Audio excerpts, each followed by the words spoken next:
Hey, so I'm here with Nancy. So she was my professor this past year in a class called Consciousness. And part of the class was to start a meditation practice where we meditate every single day. And that's how my meditation practice got started. But I was interested a little bit in meditation before, and that's kind of what got me to take this class. And I still meditate even after the class, and I found it really helpful for me personally. So I just wanted to sit here with you and ask you a few questions about meditation and some tips for someone that's interested in starting to meditate. That sounds great. So much for being here. No problem. My pleasure.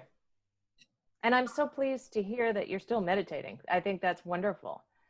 Yeah, it Especially, it's difficult. And I think that, especially in these hard times, there are many people. In fact, I've heard from a number of students who, meditated for a while, but then found it overwhelming and had to stop. And anyway, so it's great that you're sticking with it. No, I definitely found it really helpful, especially during all this COVID craziness. So that's really why I wanted to do this interview because I just think that so many other people would benefit if they started, but a lot of people don't know how to start. Right. So my first question to you would be kind of to learn a little bit more about you. How long ago did you start your meditation practice, and what was it that really got you into meditation? Well, so for me, it's been, and I think for many people, it's a lifelong um, going in and out kind of thing. So I think I probably started when I was in my teens. I was introduced to the concept of it and some of the readings, Buddhist readings on meditation by my brother, my older brother, who was also interested in exploring. And I certainly explored it in those days. And since then, I mean, there would be periods in my life in which I was more serious about it and tried. But I would say that really about 8 years ago is when I started to have a real meditation practice. And maybe about 2 years ago, that practice developed into something really deep and something that I'm just committed to. So I don't go in and out of it anymore. And I'm confident that I won't. It's reached a new level. Yeah, that's awesome. So, kind of going off, are you talking about getting into like a real practice or like a deeper practice? So, what really is meditating? Like, what does it mean to meditate? Well, that's actually a tough question, partly because there are so many different traditions that use meditation. And so different traditions will speak about it differently, okay? So just keep that in mind. Um, in the tradition that I use, Buddhist tradition and sort of just the psychology tradition of it, which isn't theistic in any way. Mm-hmm. Um, the meditation is seen merely as a tool. That's all it is. It's a practice. It's like training ground to develop certain key mental skills that are really critical to helping you deal with life. Okay. So the three skills that in Buddhism they sort of focus on, and they develop very specific meditation practices to hone, okay, are, we might categorize them as insight, where you develop a capacity to really notice what is going on at any given mind moment. And what we mean by insight is insight into not just sort of really detailed levels of mind, but also into life situations, like what's going on here and now, a kind of clarity. Mm-hmm. Um, then there is, so that's one. Then there is the practice of equanimity, which comes along with the meditation practice. It is a habit of mind to develop this sort of stance where we notice all of this stuff, but we don't have to run along with it. And when you start developing the skill of noticing but not having to run along, that really helps you develop a kind of sense of equanimity in daily life where all sorts of things are happening. And then you can just sort of notice them and not be pushed around by them. And the third one is focus. And this is something particularly in today's day and age when we have so much technology and so many distractions that I think people have really lost a capacity to just focus. And focus is actually critical for a lot of different tasks, not just, this isn't just for developing equanimity and insight, but, you know, writing a paper or thinking deeply about a subject or whatever, you need to be able to focus. So meditation is a tool for developing the mind skill to focus, to have a kind of one-pointed, I hate to use the word concentration, but we can use that word even though it's a little bit more holistic, but an ability to just not get distracted. So I guess the answer is meditation is a tool for developing really valuable skills. That's basically what I would say. Yeah, that's great. Like on the note of focus, I noticed personally when I really got into meditating, when I would run at the gym, I would usually get kind of bored and distracted and I'd want to stop. But I found that it was actually easier for me to run longer because I could just focus on running and I didn't care Right. to like think about other things. You develop this sense of this is what I'm doing Yeah. and do it. Just do it. You know, so a lot of other things, yeah, come along with it. It's true. Yeah. I feel like it really ties in with the discipline aspect too. It gives you more discipline. It really does. You learned it. It's by exerting discipline, you develop discipline, basically. For Yeah, sure. it's true. So I noticed that in the benefits you didn't mention relaxation. So I know when I talk to my peers about meditation, their first thing that they usually say is, "Oh yeah, like I want to relax more." So why do you think that this kind of purpose of relaxation is a misconception? Well, okay. So I think that's actually a really interesting question, and a deep one because um, you do develop a capacity for deep relaxation once you've developed this skill of meditation. But it's not a kind of consequence of the meditation. What it is it's the thing you have to bring to it. So people have this misconception that, oh, if I meditate, I'll relax. Actually, you have to relax in order to meditate. You cannot meditate when you're not relaxed. That's something you discover very quickly.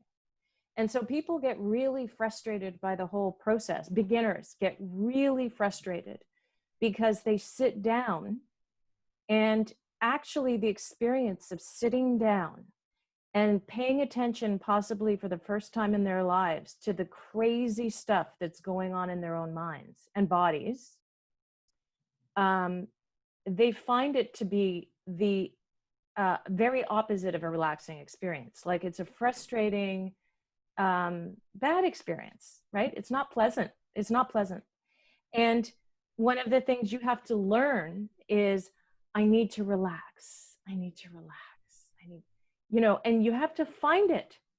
It's a struggle. You have to practice, practice, practice. And you will eventually learn how to relax your whole body and mind so that you can sit and not keep, running after every thought that comes into your head. So relaxation ends up happening, but it's because you've developed the skill of relaxation, which is, maybe I should have added that as a skill, but it's not like a consequence. Yeah. Yeah, I definitely agree with that. I know my first few times meditating, it was very unrelaxing. And even for advanced practitioners, there can be a day. Every day is different, right? Yeah, So, you might have been meditating for 10 years and one day stuff is going on. And one day you wake up and it's really hard, I mean, it happens. Yeah, I find it kind of like working out when you get off it. It can Yeah. be really hard at the beginning, and then when you keep up with it, it kind of. But even if you are just keeping up, there are good days and bad days. Oh, for sure. Yeah. Hmm. So, could you walk me through kind of how, I guess, meditation would work in the sense of like how should I be sitting? What should I be thinking about? Do I kind of just let myself think my random thoughts? Should I be thinking about something specific? How should my breathing be? Yeah. Well, okay. So there's a lot of instruction that one could give here, as you know, and I encourage people to go out and look and read and so on and go on internet sites and whatnot. And there are also many different ways to structure a meditation practice. Okay. And people should try all sorts. But to get started, I mean, really, it's very simple. You don't need anything fancy. You need to sit in a comfortable position that you know that you can maintain for a fairly long period of time. Like ideally, as you know, I recommended to people in the class that they at least try for 45 minutes to an hour because things really transform after 30 minutes. Mm-hmm. Um, so anyway, however long you decide to commit, you want to be able to sit in that position without fidgeting for that amount of time. So pick a comfortable position, ideally a straight spine, because when you're hunched over, it really does affect your breathing and also, just your posture and so on. So you want a straight spine. You want to soften your gaze. Some people meditate with their eyes closed. In the Buddhist tradition that I'm not all Buddhist traditions, but many of them, they recommend your eyes open because after all, it's a skill that you're trying to develop, and it's the skill of being mindful in your life. And you don't usually walk around in your day with your eyes closed, so you should really keep your eyes open. But you can soften your gaze so you're staring down somewhere, and really the idea is to just become aware of your breath. You don't concentrate on your breath. You don't get really uptight so that you've gone off on a sort of thought train. You just sort of note thinking. You can use a label if you want, and then you gently bring your mind back to your breath. And that's really what so like there are a lot of other details and a lot of things you could focus on, but just to get started, that's a fabulous way to get started. So, how do you differentiate between being aware and concentrating and controlling? That's really hard. Okay. So one way, you have to keep checking in, Mm-hmm. basically. One way to check in is to go think, oh, am I clenching? Am I like sitting like this? And then just try to sort of go, okay, relax. Check in with your mental state. Like, are you really, what are the words that you're using in your mind to talk to yourself every time you go off on a thought train? Is it angry? Is it frustrated? Is it like that kind of like, oh, why can't I just stay here? Right. Well, if that's your mental um, uh, environment, you are very unrelaxed, right? And there's no way you're going to be able to become aware of your breath in this unconcentrated sort of way while that's going on. So you just have to kind of go, okay, I just need to relax. And then, I like to focus on the breath, the chest expanding, and the breath coming out at my nostril. I just find those things are kind of grounding. And that when I become aware of them, there's a sort of slipping into your body, not mind looking at, but just like slipping into your body and just being with the breath, you know. It's really hard to tell people how to do it, Yeah. right? Yeah, for You just sure. have to experiment. Yeah. I wanted to talk a bit more about self-talk.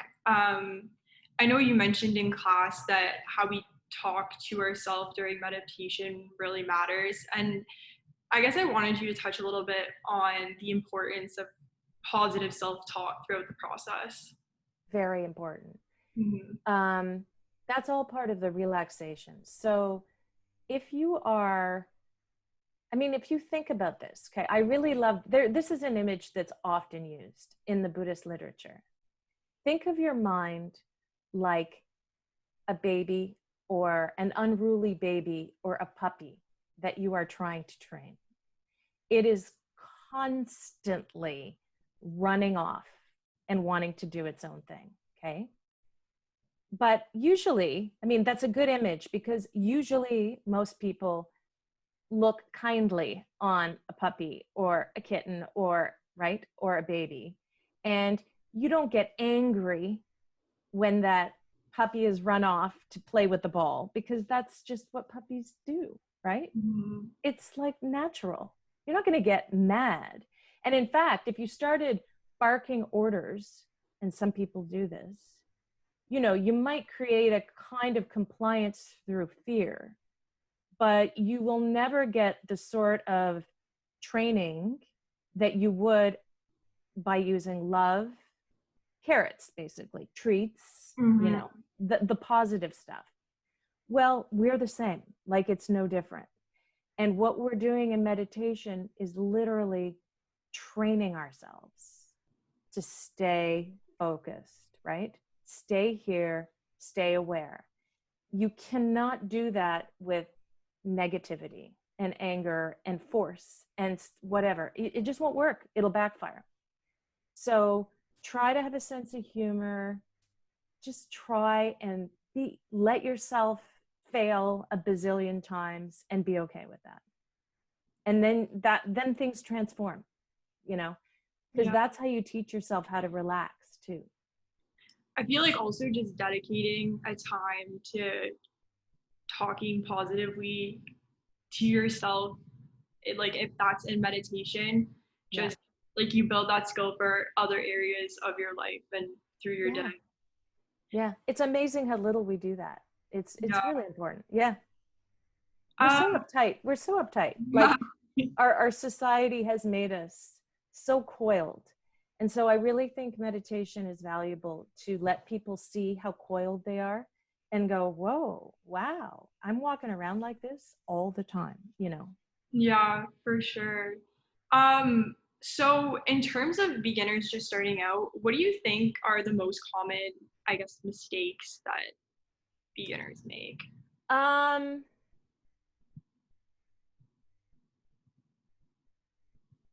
well, actually, I think the most common mistake is this, the one we've just talked about, which is the being too harsh and and expecting too much and being really frustrated with themselves. I can't tell you how many times I've heard people say to me, "Oh, I don't have the kind of mind for meditation." Like, I have a crazy mind. My mind won't do that. And you kind of go, "No, actually, we're all like that. Yeah. Everybody is like that." And it's okay, right? I think that's the part.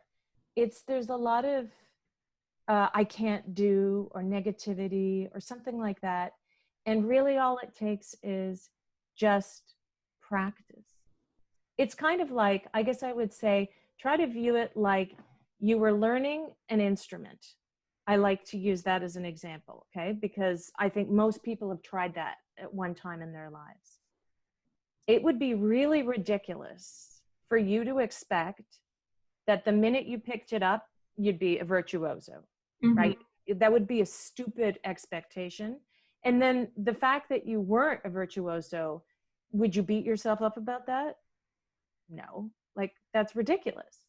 So it's the same thing. When people sit down to meditate, somehow they think, oh, I should just be able to do it. Well, Yeah. it's no different than learning that instrument. It really will take time, it will take practice, and it will take a lot of failure, you know. So I know from class you said that we should start with the 45 minutes to an hour, and that's what you recommend for people just starting out. You explained this to us in class, but could you kind of re-explain why it's important to do it for that long? Because I know a lot of people are like, well, I'll start out with 5 minutes a day. Yeah. Yeah. Well, okay. So let me start by saying I think any minutes a day is better than no minutes a day. Okay. Hmm. So it was just my recommendation because through my experience, this is just my experience, I discovered because I went for a long time doing 15-minute to 30-minute meditations regularly. Hmm. And that's great. But you never get past a certain point when you do that because honestly it takes you some days 30 minutes just to settle down. Okay, it takes time.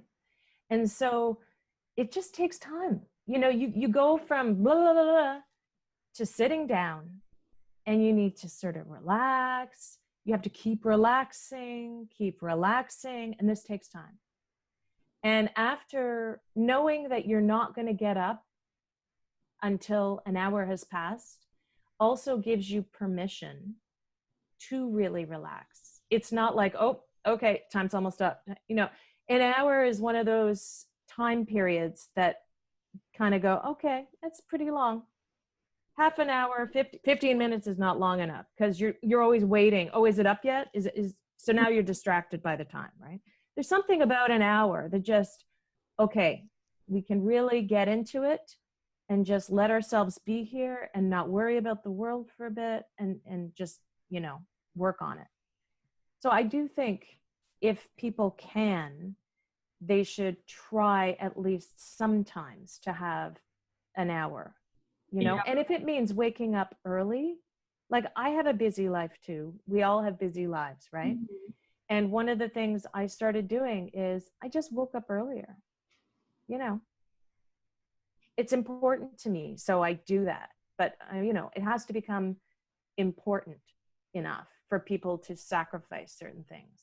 Yeah, I find that if you care enough, you'll always find the You'll time. find time. Right. Exactly. Exactly. For sure. So, what are your top tips for someone that's looking to start their own practice, and also some tips for staying consistent with your practice?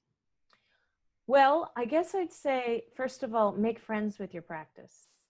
Um, I think that's really important, actually, to view it. So make a real commitment to it, make it explicit. Say to yourself, I am actually going to do this. And I'm going to sit down and figure out the times and so on, and how I'm going to make time for it, and try to be positive about that. So it kind of make it something that's like special for you, that you are committed to, but that you want to do. Hmm. So you shouldn't have like this chore, And also important, do not have any expectations. Let them all go.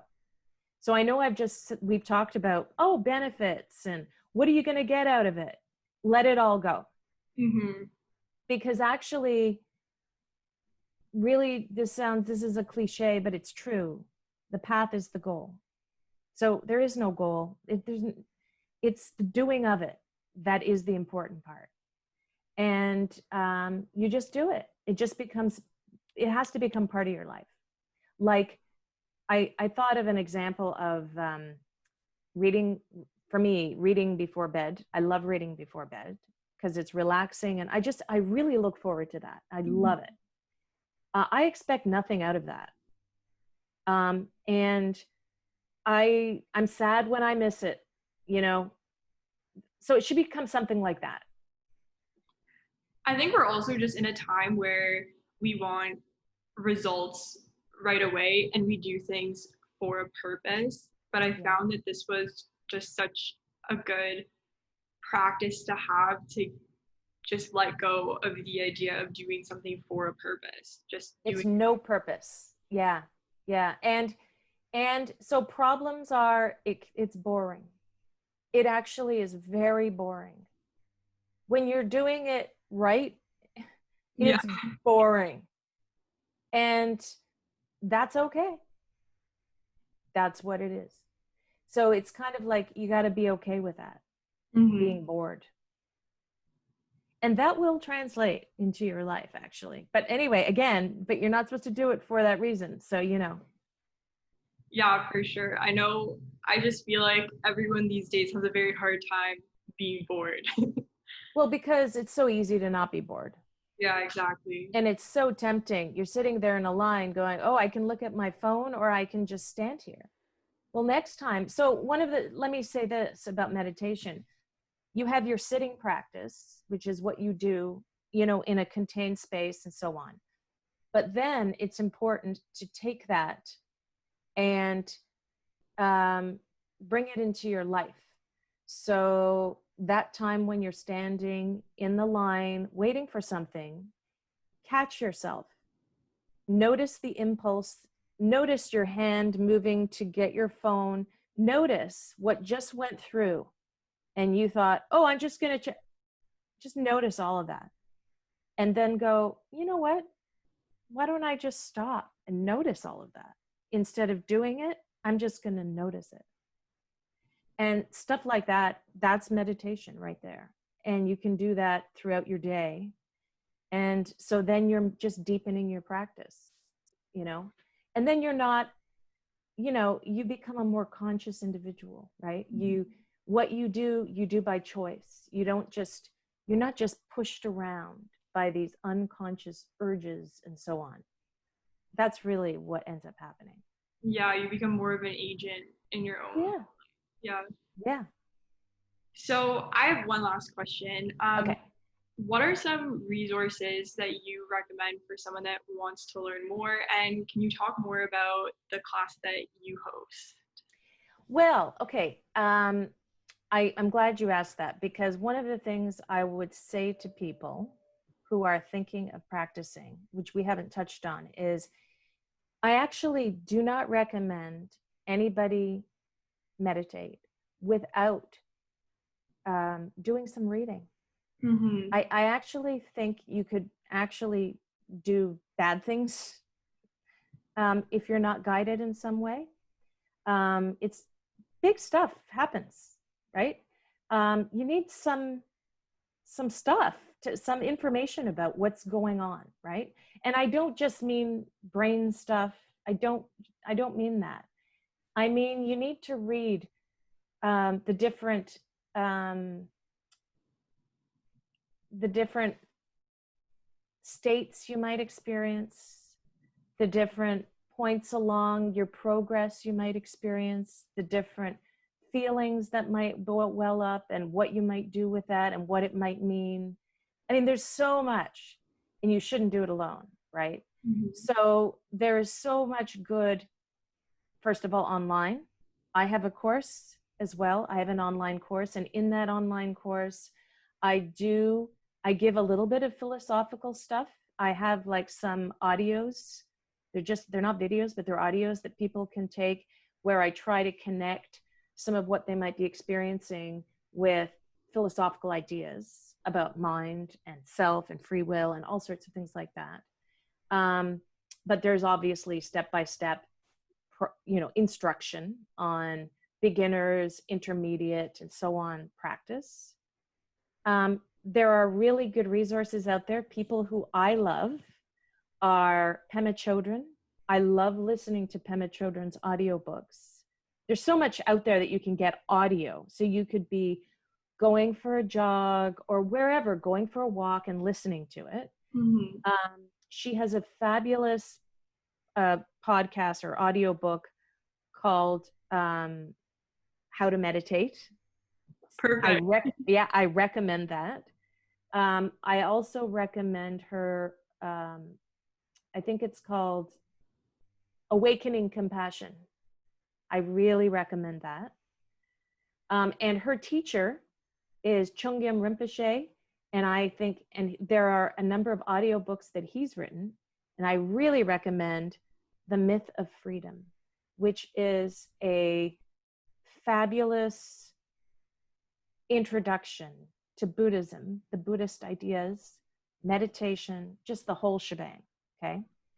And finally, I would recommend Jack Kornfield's book called A Path with Heart. It's a wonderful book, and also gives you real good examples of what to expect along the way and so on.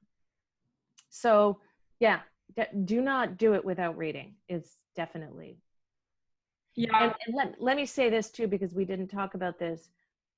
Maybe some people who are in the care of a practitioner for anxiety, depression, or whatever, okay? I think those people should certainly first ask their practitioner if this is something they should do at this moment in time, Mhm. because it's not for everybody always. Like there can be some really, as I mentioned, it's overwhelming.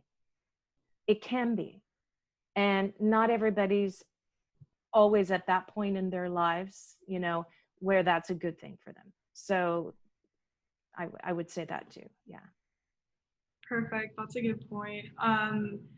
I'll get those resources so I can link them down below. And then you also were kind enough to offer a discount code for your course. So I will also link that code down below. And I just wanted to say thank you so much for doing this with me and talking with me. I think this was really constructive, and I was really excited to have this meeting just because I really love kind of what you have to say about meditation. And there's so much out there in like Cosmo articles and on random blogs and wellness accounts kind of about meditation. But I feel like it's not really giving the whole story and the whole purpose behind it. It's kind of like the like media version. Yeah.